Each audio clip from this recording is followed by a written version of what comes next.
행복한 시일입니다. 네. 요 며칠 날씨가 정말 눈부시게 아름다웠던 시간들이 있었습니다. 와, 정말로. 왜 웃으시죠? 공감하셔가지고. 네. 정말 흐드러치게 피는 그 하얀색 그 이름이 뭔가요? 백꽃이요. 예. 하지만 배가 열리지는 않는 백꽃. 네. 너무 예뻤습니다. 우리 집사님의 기도처럼 변하는 계절을 통해서 우리를 입히시고 또 먹이시는 그 우리를 사랑하시는 하나님 만날 수 있어서 너무나 행복하고 좋은 시간들인 것 같습니다. 이 변하는 계절을 마음껏 즐기십시오.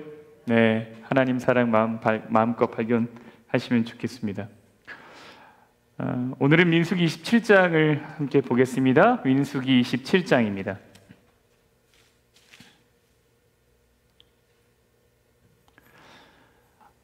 민수기 27장은 크게 두 부분으로 좀 되어 있습니다. 첫 번째 전반부는 므낫세 지파에 속한 슬로브핫이라는 사람의 딸들이 여자에게도 아버지의 기업을 받을 수 있게 해달라고 요청하는 내용이 이제 전반부에 있습니다. 두 번째는 그 후반부는 하나님이 모세에게 죽음을 선언하십니다. 너가 이제 죽을 것이다. 그리고 너의 후계자로 여호수아를 세우도록 하여라. 이런 내용이 나옵니다. 오늘의 이야기를 살펴보고 이해하기 위해서는 먼저 민수기 전반의 구조를 다시 한번 좀 봐야 할 것 같습니다. 민수기는 크게 두 부분으로 되어 있습니다. 첫 번째 인구조사가 있고 두 번째 인구조사가 있는데 이 첫 번째 인구조사와 두 번째 인구조사를 기준으로 나눌 수 있습니다. 첫 번째 인구조사는 1세대를 위한 인구조사고 그들의 이야기는 민수기 1장부터 25장까지의 이야기입니다. 그리고 2세대의 인구조사가 민수기 26장에서 시작하고 그 2세대의 이야기가 26장부터 36장까지의 이야기입니다. 그러니까 민수기 26장의 두 번째 인구조사가 끝나면서 처음으로 등장하는 이야기는 이 슬로브핫의 딸들의 이야기라는 거예요. 다시요. 2세대가 시작하게 되는 그때의 이야기에서 제일 처음 등장하는 이야기가 슬로브핫 딸들의 이야기더라라는 겁니다. 민수기 후반부의 가장 전반부 이야기죠. 후반부 중에 가장 처음의 이야기. 그리고 그 내용은 기업을 상속하는 이야기입니다. 와, 지금 화면이 커져가지고요. 글씨를 이렇게 넣어도 얼마나 좋은지 몰라요. 지금 한번 읽어볼게요. 요셉의 아들 므낫세 종족들에게 므낫세의 현손 마길의 증손 길르앗의 손자 헤벨의 아들 슬로브핫이 있는데 그들의 딸들이 찾아왔으니 그의 딸들의 이름은 말라와 노아와 호글라와 밀가와 디르사라. 그들이 회막 문에서 모세와 제사장 엘르아살과 이미 아론은 죽은 거예요.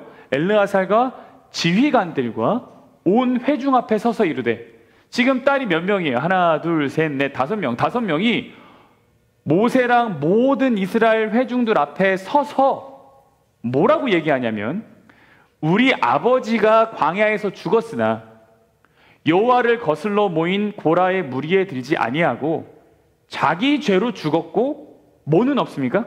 아들은 없습니다. 어찌하여 아들이 없다고 우리 아버지의 이름이 그의 종족 중에서 삭제되리이까? 우리 아버지의 형제 중에서 우리에게 유업을 주소서 하매 라고 했습니다. 자, 무슨 내용인지 이해가 되시죠? 네. 본래 제가 리뷰를 다시 한번 할게요. 땅 분배를, 그러니까 민수기 26장에서 인구를 센 이유가 두 가지가 나옵니다. 첫 번째는 전쟁에 나갈 사람들이 누구인가를 세기 위함이고, 두 번째는 뭐냐면 땅을 분배하기 위함입니다. 근데 땅을 정복한 땅을 이제 분배할 건데, 그 분배의 대상이 누구였냐면 민수기 26장 51절부터 보니까 이스라엘 자손에 결수된 자가 60만 1730명이었더라. 이 사람은 누구 숫자예요? 전쟁에 나갈 만한 20세 이상의 숫자만을 말해요. 남자들. 그 남자 수대로 땅을 나누어 주어 기업을 삼게 하라 그랬어요. 그러니까 기업은 누구만 받을 수 있어요? 남자들만. 20세 이상의 남자들만 받을 수 있어요. 그런데 이 슬로보앗의 딸들이 이렇게 얘기하는 거예요. 우리 아버지가 죽었다. 근데 아버지의 죽은 이유가 반역에 가담해서 죽은 것 아니고 그냥 때가 돼서 돌아가셨다. 근데 아버지가 아들이 없다. 다 딸들밖에 없다. 근데 아들이 없다고 우리 아버지의 이름이 그의 종족 중에서 삭제되어야 하냐? 우리에게 기업을 달라라고 이야기합니다.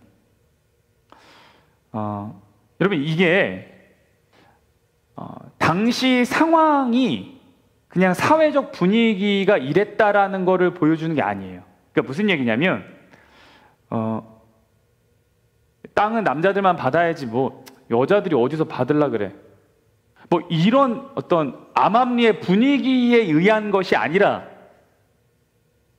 땅은 20세 이상 남자들에게 나누어 준다는 법률이었습니다. 그러니까 사회적 풍토가 아니고 법이 그랬어요.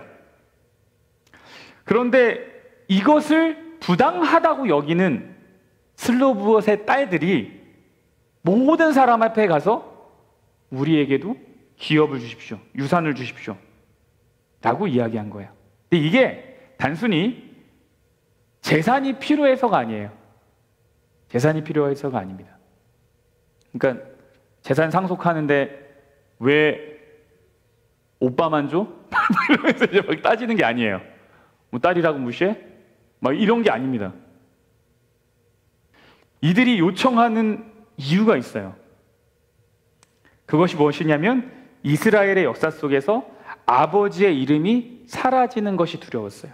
그러니까 그들의 계보가 사라질 것이 두려웠던 겁니다. 그래서 기업을 달라고 요청해요. 이 이야기가 사실 뭔지 아세요? 나 좀 봐줘가 아니라 법을 바꿔달라고 요청하는 거예요. 이해되셨죠? 이건 법 바꿔달라고 얘기하는 거예요. 이 법 부당합니다. 법을 바꿔주십시오라고 요청하는 거예요. 여러분이 모세라면 이러한 요청에 어떻게 반응하시겠습니까? 여인들의 요구에 어떻게 반응하시겠어요? 여기서 약간 우리가 생각해야 될 문제가 생기는데 그게 뭐냐면 여기서 만약에 법이 바뀌어요? 그러면 이런 질문을 하게 됩니다. 뭐야, 하나님은 처음부터 불완전한 법을 만들어줬던 거야? 그죠? 그 법이 완전해야죠. 그리고 처음부터 공평해야죠. 근데 갑자기 와서 요청한다 그래서 막 법이 바뀌어? 그러면 이 법은 처음부터 조금 뭔가 문제가 있었던 법이야? 라고 생각할 수 있겠죠. 여러분, 유대인들은 법을 세 종류로 나누었습니다. 법에도 종류가 있어요. 첫 번째는 도덕법입니다. 이게 유대인들이 나눈 기준이에요. 하나님의 법에 도덕법이 있더라. 도덕법은 공정성, 존중, 그리고 이제 성행위에 관한 규정, 십계명, 그리고 규례를 위반했을 때의 처벌 등에 대한 것을 이제 흔히 도덕법이라고 합니다. 그리고 다음에 의식법이 있습니다. 의식법은 뭐냐면 우리의 의식 이게 아니라 제사에 관한 법입니다. 이러한 율법은 신자들이 하나님께 집중하도록 하는데 초점이 맞춰져 있어요. 이 법을 통해서 어디에 집중한다고요? 하나님께 집중하도록. 도덕법은 하나님께 집중하도록 되어 있는 게 아니라 우리 스스로를 돌아보도록 되어 있는 게 일단 대부분의 도덕법입니다. 의식법은 이 법에 참여하면서 하나님을 집중하게 하는 거예요. 그리고 세 번째가 시민법입니다. 시민법은 당시 시대에 맞게 주어지는 법들이 있었어요. 그때의 상황에 맞춰서 주어지는 법들. 지금 슬로브아시의 딸들이 요청, 이걸로 좀 바꿔주십시오라고 요청한 법은 세 번째에 속한 법입니다. 네. 여러분이 모세라면 어떻게 하시겠어요? 지도자 입장에서 이런 사람들이 반가울까요? 안 반가울까요? 아주 말 잘해야 되죠. 왜냐하면 여기 지금 90% 분들이 여성분들이기 때문에 말을 잘해야 돼요. 근데 지도자 입장에서 막 법 바꿔달라고 막 얘기하는데 이게 막 부당하다고 막 얘기하면서 어떻게 남자만 막 이러면서 나오면 야, 이제 이게 쉽지가 않을 수 있어요. 법을 모세 마음대로 바꿀 수 없죠. 당시의 모든 법은 하나님께서 주셨기 때문에 그래요. 그래서 모세는 어떻게 했냐면 모세가 하나님께 물었습니다. 모세가 그 사연을 참 표현이 재밌죠? 그 사연을, 그 이야기를 하나님께 아뢰습니다. 하나님, 요청을 받았습니다. 슬로브아스의 딸들이 있는데 아버지의 기업을 달라고 요청합니다. 그들이 형제가 없습니다. 남자 형제가 없습니다. 그러니 하나님께서 뭐라고 말씀하셨냐면 슬로브아 딸들의 말이 뭐래요? 옳다, 옳다. 아멘이십니까? 이런 반응일 거라고. 네.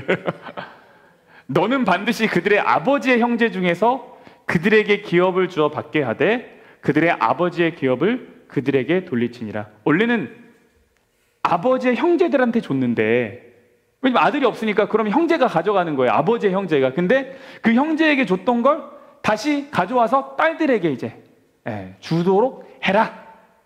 이렇게 한 거죠.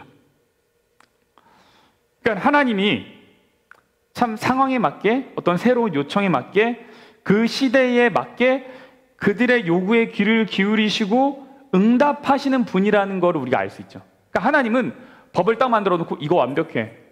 딱 주고 이거 무조건 지켜. 안 지키려고. 이게 아니고 하나님은 상황에 따라 시대에 따라 유연하게 하시죠. 그 옛날에는 자전거 타면 됐다고 안 됐다고요?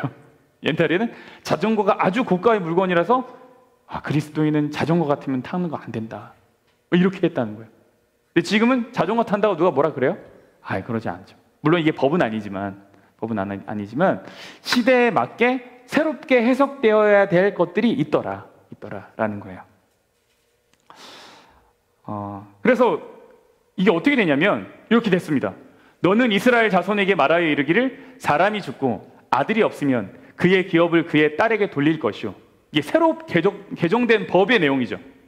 딸도 없으면 그의 기업을 그의 형제에게 줄 것이요. 형제도 없으면 그의 기업을 그의 아버지의 형제에게 줄 것이요.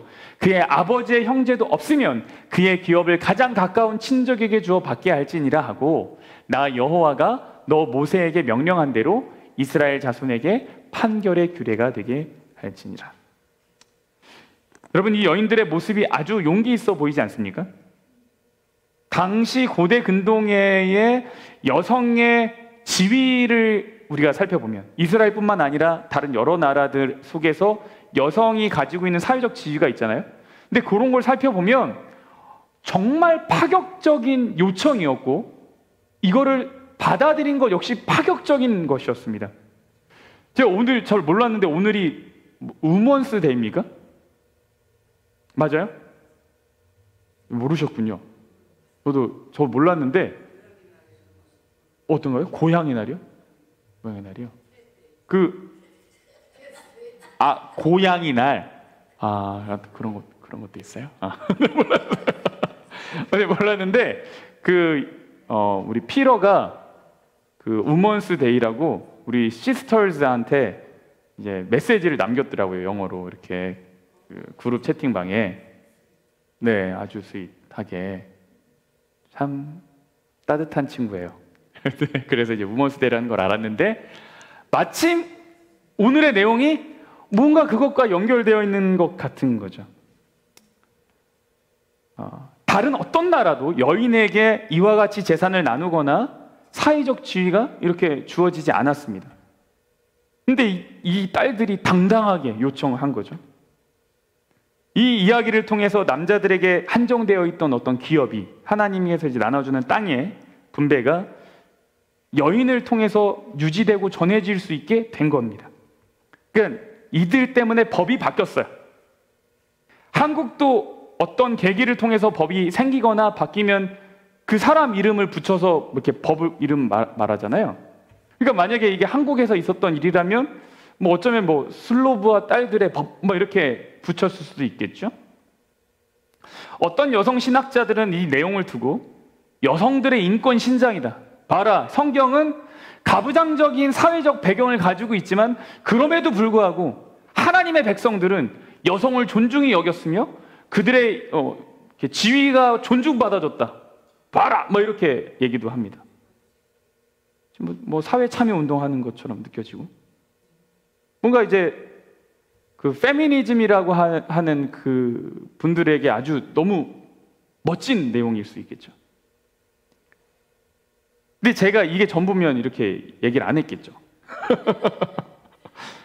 이 이야기를 단순히 어떤 인권의 신장, 여성 인권의 신장, 어떤 여성의 위치의 변화라고만 설명하기에는 사실 해결해야 되는 부분들이 있습니다. 이게 단순히 여성의 지위의 변화보다 훨씬 아름답고 의미가 있어요. 왜 그러냐면 이 동일한 슬로브와 딸들의 이야기가 어디에도 등장하냐면 민수기의 가장 마지막에 다시 등장합니다. 민수기 36장 1절 요셉 자손의 자손 중 므낫세의 손자 마길의 아들 길르앗 자손 가종의 두령들이 나와 모세와 이스라엘 자손의 두령된 족장들 앞에 말하여 가로되 여호와께서 우리 주에게 명하사 이스라엘 자손에게 그 기업의 땅을 제비 뽑아 주게 하셨고 여호와께서 또 우리 주에게 명하사 우리 형제 슬로브앗의 기업으로 그 딸들에게 주게 하였은즉 동일한 이야기가 다시 반복돼서 나옵니다. 우리가 여기서 한 가지 배울 게 뭐냐면 지금 슬로브와 딸들의 이야기는 여성 인권의 상승에 대한 이야기가 아니라 그들이 가지고 있던 믿음에 대한 이야기라는 거예요. 이제 그걸 좀 살펴보려고 합니다. 여러분 이게 단순히 내 거 더 달라고 요청하는 차원의 것이 아니에요. 빵 나눠 먹을 때 왜 내 거 안 줘? 뭐 이러면서 더 달라고 하는 이야기가 아니에요. 여러분 한번 생각해 보겠습니다. 이스라엘 백성들이 지금 이 민수기 27장의 이야기를 읽으면서 슬로브와 딸의 이야기를 읽으면서 기분이 어땠을 것 같아요? 여러분이 이스라엘 백성이에요. 그리고 읽어요. 여러분이 이스라엘 백성들인데 지금 슬로브와 딸들의 요청을 들었어요. 그러면 여러분은 어떻게 생각하시겠습니까? 잘 어떨지 감이 안 오시죠? 네. 여러분 현재 이스라엘 백성은 이미 요단강 동쪽의 땅들을 정복을 했지만 아직 분배를 나누지는 않았을 때예요. 그러니까 요단강이 있고 동쪽은 차지했어요. 이제 그 요단강의 서쪽을 차지해야지 그 다음에 땅을 이제 나눠주게 될 겁니다. 근데 아직 서쪽을 차지하지 않은 상태예요. 그런데 민수기를 쓴 모세는, 이 저자는 이미 기업의 분배와 상속에 대한 이야기를 아주 상세하게 기록하고 있다는 거예요. 이해되셨어요?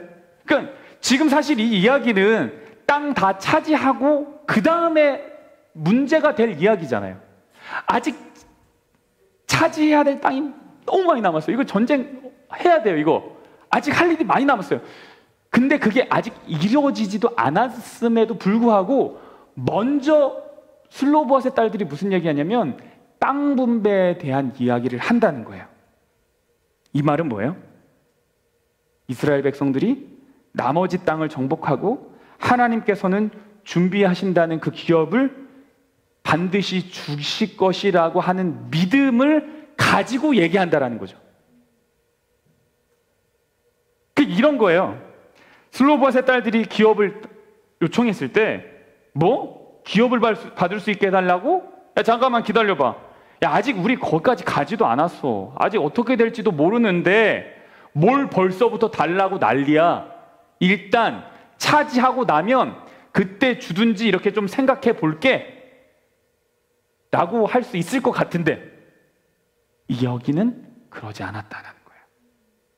이미 아직 미래에 일어날 일인데 아직 본인들이 받지 않았음에도 불구하고 받을 거라는 확신에 근거해서 이 이야기를 하고 있다는 거죠.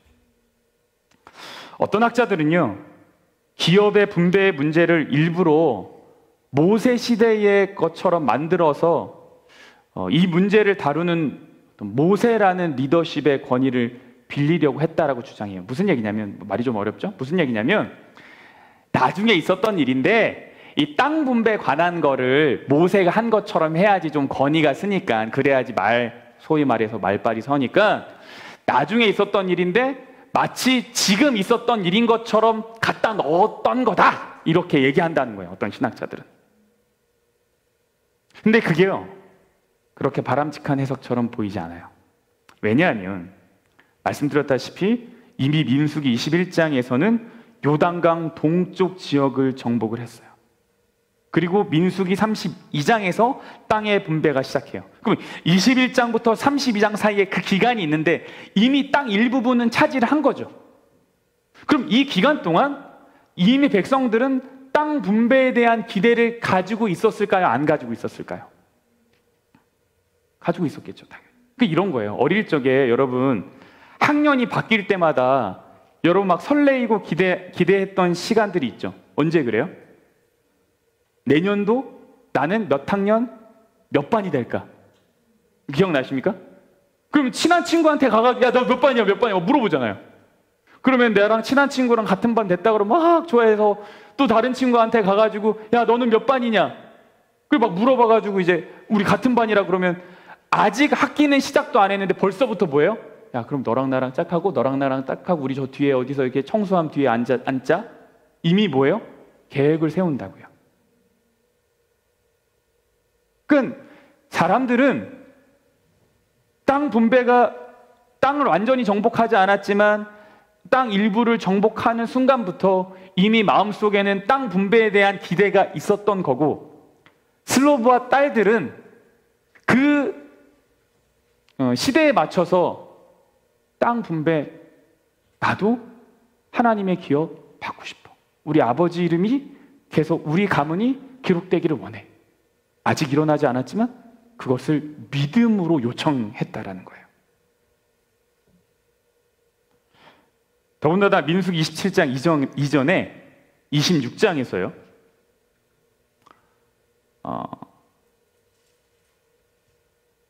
민수기 26장 33절에 인구 조사를 하는데 다 남자 이름만 나오거든요. 왜요? 20세 이상의 남자의 숫자만 세라고 해서. 근데 거기에 여자 이름이 등장을 해요. 헤벨의 아들 슬로브앗은 아들이 없고 딸뿐이라 그 딸들의 이름은 말라와 노아와 호글라와 밀가와 디르사니. 그러니까 26장의 인구 조사를 하면서 이미 딸들의 이야기가 나왔고, 그 다음에 27장에 딸들이 무엇을 했는지가 등장을 하죠. 그러니까 이것은 아주 저자가 의도적으로 이 믿음을 강조하고자 이렇게 썼다라고 볼 수 있어요. 네.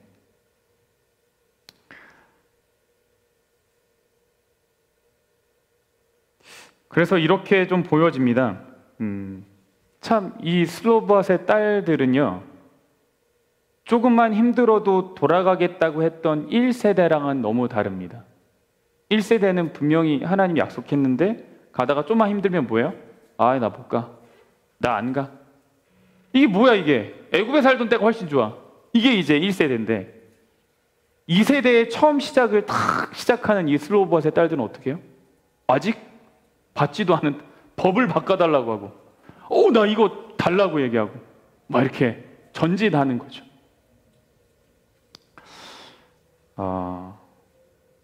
그리고 이제 가장 뒤에 민수기 마지막 장에 다시 이 이야기가 등장하면서 민수기 후반부 전체의 이야기가 땅의 분배에 관한 내용이다라는 걸 우리한테 알려줘요. 이걸 이제 전문적인 말로는 수미상관 법칙이다, 뭐 이렇게 하거든요. 수미상관 뭐예요? 글을 쓰는 데 있어서 처음에 중요한 얘기 딱 하고 맨 마중에 똑같은 얘기 반복해서 이 이야기의 주제가 무엇인지를 분명하게 보여주는 게 이제 수미상관. 영어로는 뭐 이렇게 샌드위치 뭐 이런 거죠. 앞에랑 뒤가 똑같으니까 이 내용이 진짜 중요한 내용이 뭐구나, 이런 거를 보여주거든요. 정리하면 이런 겁니다. 모세는 슬로봇의 딸들의 간청을 하나님께 전합니다. 여인들의 의견이라고 무시하지 않았습니다. 관행이나 전통을 앞세워 묵살하지도 않았습니다. 자기 생각대로 판단해서 돌려보내지도 않았습니다. 기업의 중요성을 인식한 여인들의 신학에 경탄했고, 율법의 한계 앞에 침묵하거나 굴종하지 않고, 새 시대 새로운 상황에 어울리게 하나님의 말씀을 실현하려는 적극적인 믿음의 표현이 여기에 이제 기록된 것이다 라고 볼 수 있습니다. 그리고 민수기 27장은 이제 여호수아가 새로운 리더로 등장하는 장면입니다. 어느 날 하나님께서 모세를 불렀습니다. 너는 산에 올라가라. 그리고 이스라엘 자손에게 준 땅을 바라보라. 이것도 아주 참 재밌는 표현이에요. 여호와께서 모세에게 이르시되 너는 이 아바림 산에 올라가서 내가 이스라엘 자손에게 어떤 땅이요? 준 땅. 줄 땅입니까? 준 땅입니까? 준 땅이에요. 아직 안 줬거든요. 줘야 될 땅이거든요. 근데 하나님 뭐라고 표현하세요? 이미 땅을 줬다라고 표현해요. 그러니까 27장 전반적으로 흐르는 내용은 뭐냐면 땅을 기업으로 받을 것에 대한 믿음, 하나님이 이 약속을 이루실 것에 대한 믿음이라는 거죠. 그리고 하나님이 이렇게 말씀하셨어요. 본 후에는 너 땅 봤냐? 우리 하면 재밌죠. 땅을 다 봤더니 그 다음에 뭐라 그래요? 그럼 너 이제 죽을 거야 이렇게 얘기해. 너 형 아론이 돌아가는 것 같이 너도 조상에게로 돌아갈 것이다, 이렇게 얘기를 하죠. 이제 모세가 죽게 될 것에 대한 이야기입니다. 그래서 모세가 어떻게 하냐면 하나님께 요청을 합니다. 모세가 여호와께 여짜와 이르되 여호와, 모든 육체의 생명의 하나님이시여, 원하건대 한 사람을 이 회중에 위해 세워서 그로 그들 앞에 출입하며 그들을 인도하여 출입하게 하사 여호와의 회중이 목자 없는 양과 같이 되지 않게 하옵소서. 여호와께서 모세에게 이르시되 눈의 아들 여호수아는 그 안에 뭐가 있어요? 영이 머무는 자니 너는 데려다가 그에게 안수하고 그를 제사장 엘르아살과 온 회중 앞에 세우고 그들의 목전에서 그에게 위탁하여 너의 존귀를 그에게 돌려 이스라엘 자손의 온 회중을 그에게 복종하게 하라. 여기서 보면 모세는 이스라엘 염려합니다. 그의 염려는 이스라엘이 목자 없는 양이 될까 봐입니다. 모세가 생각하는 이스라엘에게 가장 필요한 리더십의 자질은 양을 위해서 목숨을 버릴 수 있는 목자의 모습이었습니다. 근데 하나님은 이 모세의 요청에 야 모세야, 우리는 그런 리더가 필요 없어. 우리는 좀 새로운 스타일의 리더가 필요하지. 우리 좀 전쟁을 잘할 만한 리더가 필요하지 않겠냐? 우리 전쟁할 거니까 무슨 목자 같은 소리 하고 있네, 뭐 이렇게 안 하셨다는 거야. 하나님은 그의 요청이 있자마자 곧바로 여호수아를 준비시켰어요. 하나님이 모세 이야기에 동의하신 거예요. 그래, 이스라엘에게 필요한 리더는 어떤 리더예요? 목자 같은 리더예요. 전쟁을 할 때도 필요한 리더는 어떤 리더예요? 목자 같은 리더예요. 하나님은 여호수아를 두고 그 안에 영이 머무는 자다라고 하셨습니다. 준비되었단 얘기예요. 그는 지난 40년 동안 모세의 수종자로서 자신이 섬기는 모세를 잘 보필해 왔습니다. 그러나 그는 단순히 모세의 개인 시종의 역할에 머무른 것이 아니었죠. 그는 이미 아말렉과의 전쟁에서 전쟁 지휘관으로서의 자질을 보여주었습니다. 또한 그는 정탐꾼 사건에서 용기와 더불어 하나님에 대한 열심을 보여주기도 했습니다. 그래서 우리는 여기서 아름다운 리더십의 승계의 모습을 볼 수 있습니다. 선임자인 모세가 자신에게 허락되지 않은 것 때문에 후계자를 막 질투하지 않았어요. 나는 못 가는데 너는 가? 하나님 이게 뭡니까? 어차피 못 들어가게 할 거면 땅을 보여주지나 말든가. 막 이런 거 안 했어요. 하나님께서 좋은 후계자를 선택하셔서 자신에게 허락되지 않은 일을 하게 해달라고 간구했습니다. 하나님, 이 여호수아를 통해서 하나님의 일이 완성되기를 제가 기도합니다. 이게 이제 모세의 바람이었습니다. 아름다운 모습이죠. 우리의 인수인계는 그래야 돼요. 모든 인수인계는. 나보다 잘해? 꼴보기 싫어. 뭐 이러면 안 돼요. 나보다 못한다 그래서 그 봐, 내가 제일 잘하지. 역시 나밖에 없어. 이러면 안 돼요. 아주 세워주고 기뻐해주고 이렇게 해줘야 돼요. 민수기 27장을 찬찬히 묵상하는 중에 이 내용이 구조적으로는 정복과 땅 분배에 관한 이야기지만 한편으로는 땅을 정복하고 분배하는 데 있어서 필요한 인물상을 말하는 것이 아닌가라고 생각이 들었어요. 네. 진짜 필요한 인물이 누구냐? 구조적으로는 분명 정복이랑 땅 분배가 주요한 내용이다라는 건데 그 이야기의 제일 처음 27장에 등장하는 이야기는 인물들에 대한 이야기라는 거예요. 새로운 인물의 등장, 그리고 새로운 리더십의 등장. 그러니까 우리가 영적인 안목으로 이 이야기를 우리에게 적용하자면 하늘 가나안을 가는 여정 속에서 우리에게 정말 필요한 인물상은 무엇인가? 슬로바와 딸과 같은 사람, 여호수아 같은 사람이라는 거죠. 사람들이 생각한 경계의 틀을 넘어서서 정말 아름답고 정말 가치 있는 것을 추구하기 위해서 부단히 나아가는 사람, 참으로 소중한 것이 무엇인지를 분별하는 사람, 이런 사람이 오늘날 필요한 리더, 오늘날 필요한 인물상이에요. 네. 그들의 간절한 바람의 모습은 마치 야곱과 같습니다. 에서는 하나님의 축복에 관심이 없지만 야곱은 관심이 많았죠. 하나님의 것에 관심이 많았어요. 하나님으로부터 오는 것에 관심이 많았어요. 그것을 사모했고 그것을 향해 나아갔어요. 근데 이 광야의 시대를 살아가는 우리는 하나님 아닌 것에 관심이 너무 많아요. 우리 주변에 널려 있는데 그렇게 재미있을 수가 없어요. 제가 가깝게 지내는 형님이 농담 삼아 이런 얘기를 해요. 형님은 뭐 자연 같은 거 잘 안 좋아하세요? 어디 가면 이제 막 건물 보기 좋아하고 막 그러더라고요. 그때 그 형이 뭐라 그러냐면, 야, 하늘 가면 어차피 못 볼 건데 지금 여기서 많이 보고 가야지. 하늘 가면 어차피 다 자연 보고 하나님 만들어주신 것만 볼 건데 여기 있는 동안 사람이 만든 거 많이 보고 가야지. 제가 참 진짜 기발하게 농담을 하는구나 라고 생각을 했는데 한편으로 이게 가볍게 들리지 않았어요. 왜냐면 우리가 세상의 것에 훨씬 관심이 많은 시대에 살고 있기 때문에 그래요. 근데 여러분, 슬로바스의 딸들은 귀한 특권을 누리며 살았던 사람들이에요. 이들이 진짜 행복한 사람들이에요.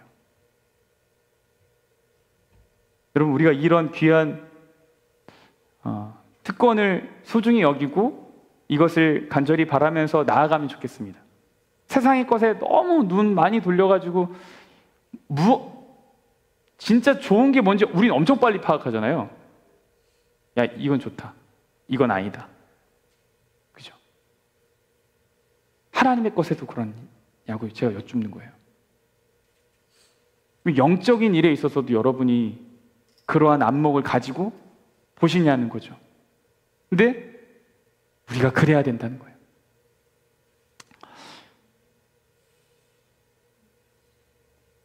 사실 리더 입장에선 슬로바 딸들은 아주 피곤합니다. 왜냐하면 가지고 있던 틀을 막 다 깨부시려고 하거든요. 근데 제가 저도 사실은 이게 뭔가 이렇게 새로운 변화를 추구하는 일에 되게 조금 안주하는 스타일인 것 같아요. 이렇게 적극적으로 변화하고자 하지 않는 것 같아요. 제가 원하는 것만 바꾸고 싶어 하는 것 같아요. 다 그렇잖아요. 근데 제가 이걸 보면서 이래서 하나님이 동역자를 주셨구나라는 생각이 들었어요. 내가 미처 생각하지 못한 것을 생각하고 제안해주는 사람들이 있겠죠. 그러면 설령 그것이 내 입맛에 안 맞는 것이라 할지라도 나도 모세처럼 일단 하나님께 가져가 물어봐야겠다라는 생각을 했어요. 내가 못 보는 것을 보는 사람들이 있을 테니까요. 이렇게 같이 협력해서 일할 때 이 공동체가 정말 발전할 수 있겠죠. 또한 우리는 여호수아 같은 리더가 필요한 거예요. 목자 없는 양이 되도록 버려두지 않을 사람. 목자 없는 양 같은 상태를 보면 마음 아파하고 괴로워하는 사람. 그 사람이 이 마지막 시대를 살아가는 데 필요한 인물입니다. 이 저녁 우리가 이들과 같은 리더의 모습을 갖게 되기를 간절히 바랍니다. 한 주간 여러분의 삶에 정말 그 특권들을 귀하게 여기고 기뻐하며 함께 협력하여 나가는 우리 샬롯 교회 되었으면 좋겠습니다. 네, 우리 이제 함께 일어나셔서 찬양하겠습니다.